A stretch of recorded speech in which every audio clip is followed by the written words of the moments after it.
Hello everybody, this is NCS, and welcome back to Let's Play Sengoku Gensoukyou, where today, it's story time, because we kinda conquered the human village and all that. The Yakumo residence. The house where Yukari Yakumo and her Shikigami lived, located somewhere in Gensoukyou, but no one knew exactly where. A place where the lady herself awaited visitors from her game. It was at that Yakumo residence where Yukari herself was rolling around on her futon, having a casual conversation with her Shikigami, Ran Yakumo.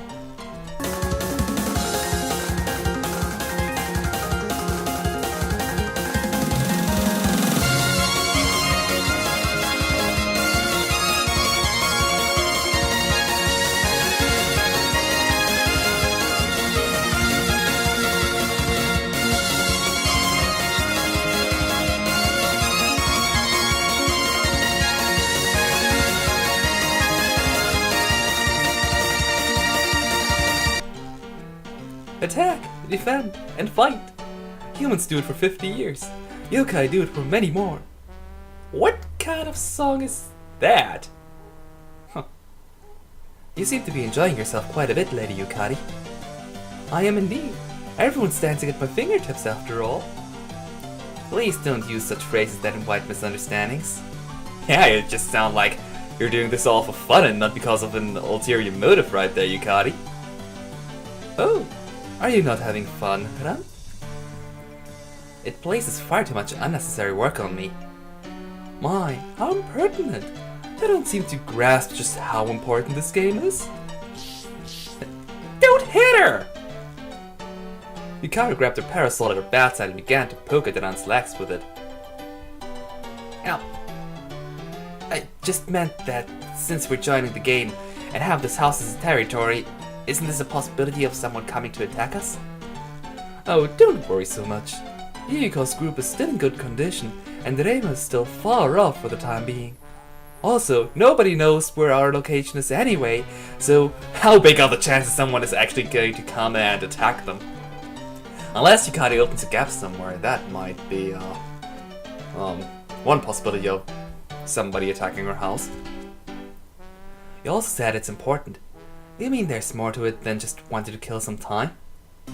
There is? Oh yeah, right, there was something. Didn't you feel sorry for those who got sucked in unwillingly? My, everyone seems to be getting into it quite readily. Except for, let me count, Komachi, sort of. Although she did enjoy the break she got from her work, sort of. Although she didn't really. Kana, Akyu, and we're only at the halfway point of the territories, if at all. Though each of them have different reasons for being so. Anyway, I'll be taking a nap, so take care of the rest. Good night.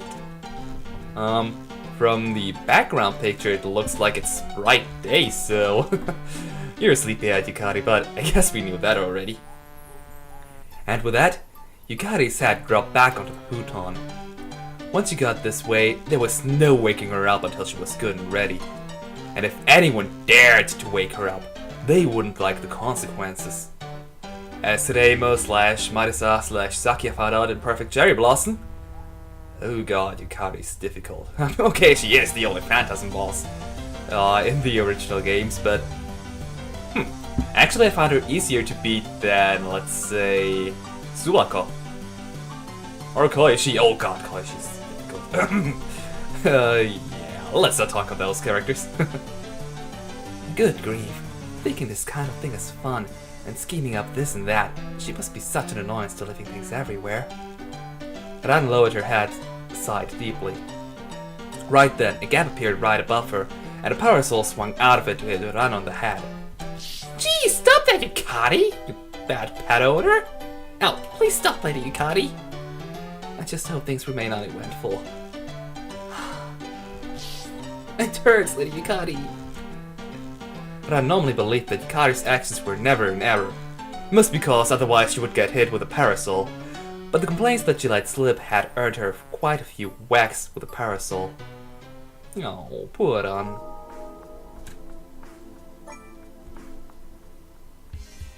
And it seems we're getting another cutscene with the human village as well. Nice.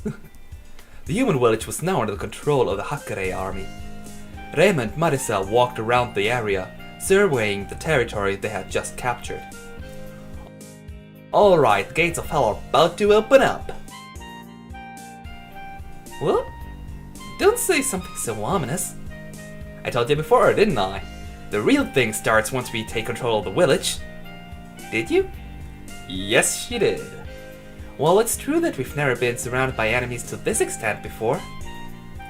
We should hit them hard and fast. Get the first strike in, then beat them up before we get beaten ourselves.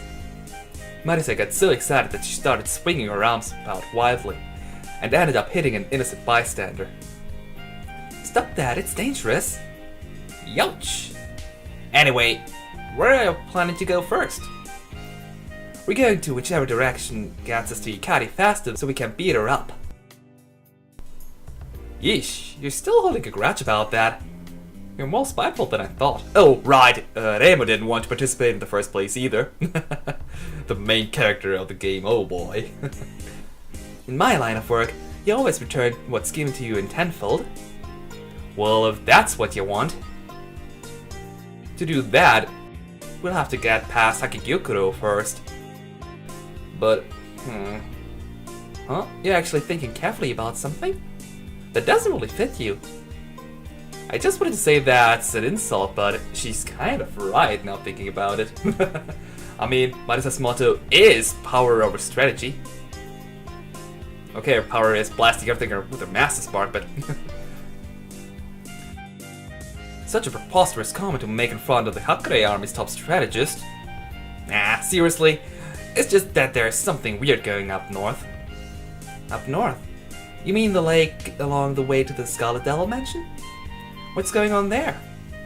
It's just what I heard, but apparently it's as cold as winter up there right now. But it ain't winter yet. What's Kierna doing up there, I wonder? That place usually is fairly cold to begin with, but being as cold as winter is definitely strange. Another yokai trick, perhaps? That lake is probably the stronghold of a certain someone, too. It shouldn't be anything big, but be careful. We have bigger things to worry about anyway. Right, let's just keep a discreet eye on it. Using my head too makes me hungry. Let's get some soba while we're here. I'll take mine with tempura. Who said I'm treating you? Who said they wanted to be treated? I'll take tofu soba then. The cold tofu goes wonderfully with a hot soba. As for you, I'll treat you to a slice of watermelon. Forget it. Especially the bit about the watermelon. I don't need anything that reminds me of a certain Oni.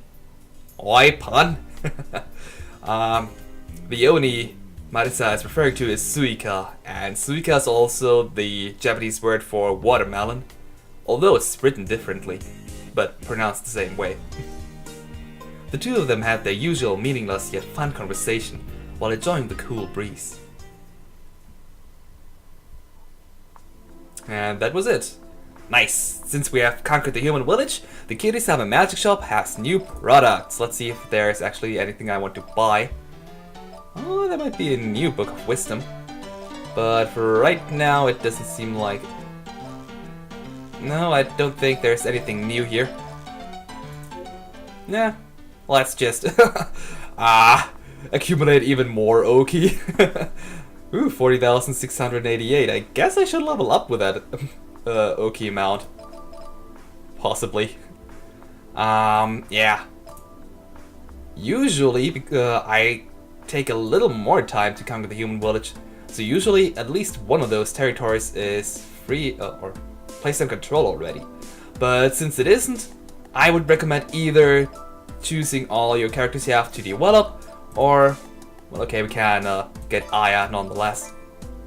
Also, something I guess I forgot to say in the last episode, you can get Aya only if you get the conversation between Marisa and Aya that you will only get, well, after a couple of conversations that were before. Well, after the cutscene with Aya throwing her newspaper at Reima. I don't think the tag game is important.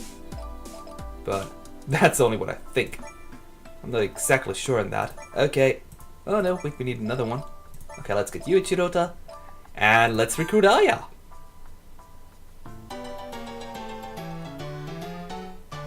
Yo, looks like I'm the winner. What are you saying? I may have lost the fight, but I certainly haven't lost to you as an individual. She is correct, after all it was a 5-on-5 combat. A loss is a loss. You're just making excuses. Absolutely not! A famous and gracious crow tanger like myself would never resort to making frivolous excuses. She just would tell half-truths. And just accept it already. Ah. Accept it. Aw. You're really persistent for a human. I ain't gonna pay that much attention when it comes from one of the proudest tango I know. Really? Is being rude the only thing you know how to do? Ahem, may I speak? Raymond jacked into the quarrel between the two.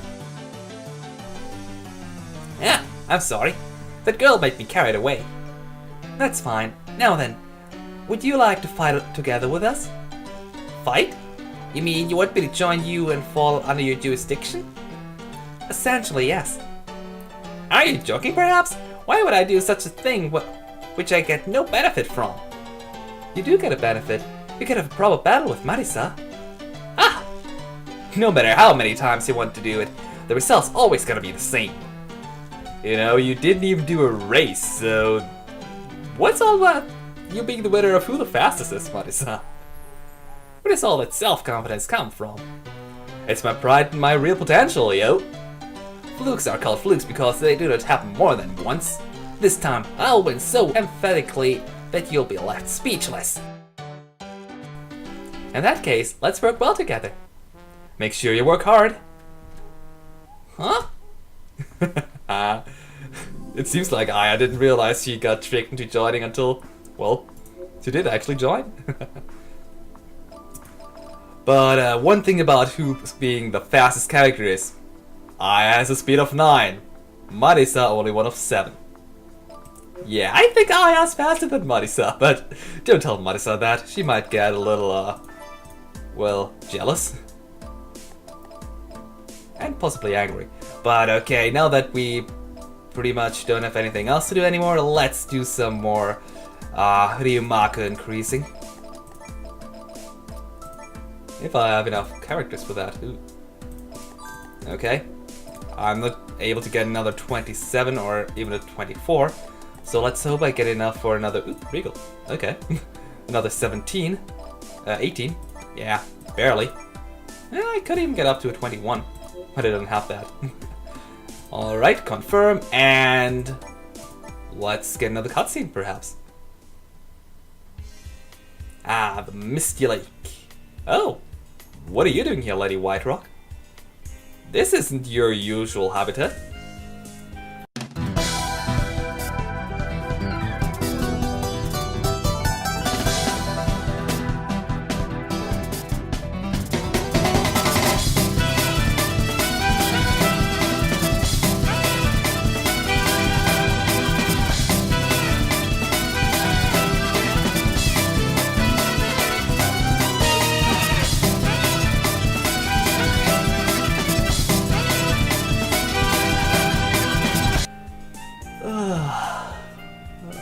I want to sleep so much. What am I doing here this season, honestly? The Misty Lake, the lake that leads to the Scarlet Devil Mansion. Letty, a yokai normally only seen in winter, was floating over it listlessly. This place is colder than most others right now, but it still feels so warm. I feel like I'm going to melt. While the lake was certainly cold, it simply wasn't sufficient for a temperature a winter yokai would be used to. At that moment, the ice fairy, Kirino, took the opportunity to come flying and energetically.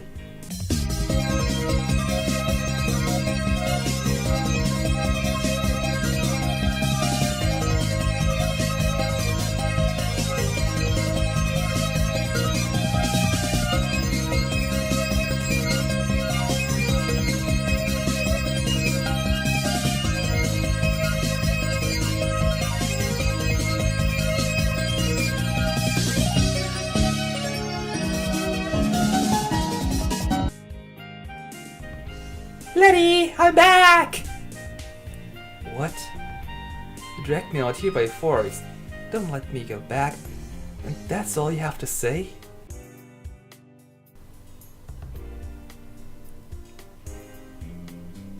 Letty! Letty! Wake up already! Let me sleep. It's really important, so wake up! It's really something so important that it's worth disturbing my sleep for? I don't think I can do it myself, so hurry up and get up already! Hey, stop dragging me. Aw, poor Letty. Kirno is quite a child, isn't she? It's been 3 days since. I should be going back and sleeping by now. Kirno's really gung-ho about this, like she is with everything.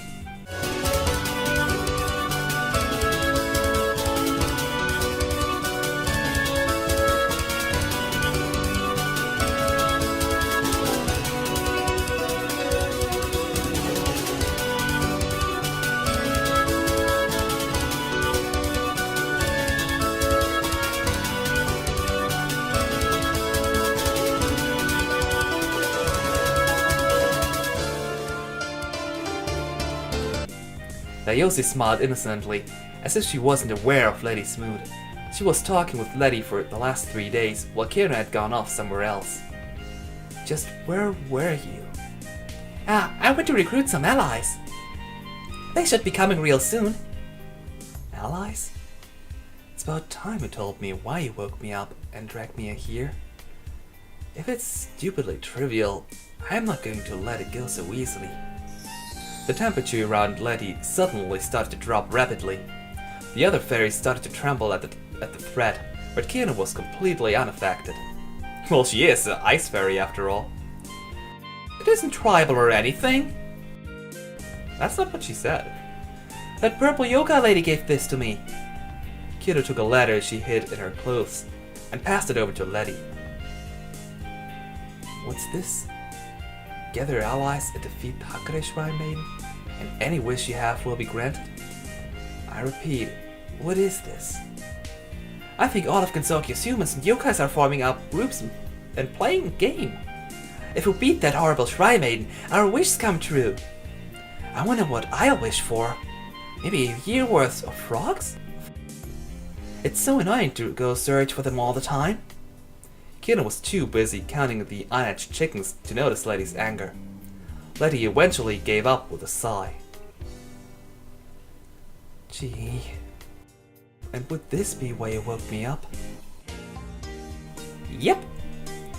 I may be the strongest, but not even the strongest can do this by herself, so I need you to help me out too. Why am I listening to fairies, please? You don't have anything you wish for, Letty? Huh? Well, I guess it would be nice if winter lasted a little longer. That's thinking too small. It'll be better if it was winter all the time. Yeah, I'm so full of awesome ideas. I think that's going a bit too far. At least Letty has a little bit of common sense. Even though that is completely absent in Gensoukyou. Absent. What about you, Dayoshi? Huh? Me? I guess I want my home to be a little bit bigger. Alright, our missions for lots of frogs, a longer winter and bigger lake starts now. Yeah. Come on, Letty. Put some more oomph into it. Why did I let myself be woken up for this stupid kind of thing? It's not even winter yet. Gee, you're still on about that? It'll be fine. It'll be winter soon. So there's no big difference. Of course there is. Letty, now having to deal with Kirno and the other fairies who were all excited in comparison, could truly be sad to be undergoing misfortune. Wait, this is Mountain of Fate. There is no Hina there. I don't know where I wanted to go with that reference. Oh well. And so, thanks to Kirno stubbornly wanting her own way, Letty and all the other fairies of the lake have gotten involved in the event.